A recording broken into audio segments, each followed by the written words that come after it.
የተወሰነ ደረጃ ያሳድዱሻል። ቆመሽ አታያቸው፣ ቆመሽ መልስ አትስጫቸው። ማድረግ ያለብሽን ነገር እያደረግሽ ዝም ብለሽ ወደፊት ሂጂ፣ ደክሟቸው ይቀራሉ። በጣም መኪናዬን እየተከተሉ የሚጮሁ ውሾች አሉ ሰፈር ውስጥ። በጣም ነው የሚጮሁት፣ ያስፈራሉ። በመስተዋት ስታያቸው ያስፈራሉ። ይጮሃሉ፣ መኪናሽን እያሳደዱ ይከተላሉ። ከዛስ ያቆማሉ። እኔ ምንድን ነው የማደርገው? just keep on driving፣ መንዳቴን እቀጥላለሁ።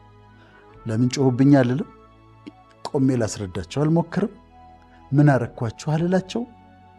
ይጮሃሉ፣ ይጮሃሉ፣ ይጮሃሉ፣ ይከተላሉ፣ ይከተላሉ፣ ይከተላሉ። እኔ መንዳቴን እቀጥላለሁ፣ እነሱ ይመለሳሉ። አንዳንድ ነገሮች እንደዛ ናቸው።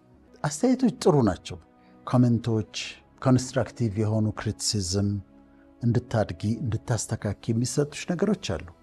ግን ደግሞ ዝም ብሎ የሚያሳድድሽ ነገር አለ። ፖይንቱ ምንድን ነው? ወደ ላይ አትውጪ፣ አውትሻይን አታድርጊ። አውትሻይን ካደረግሽ ተቃውሞን አትፍሪ። አይቀርልሽ፣ ማንም ብትሆኚ አይቀርልሽ።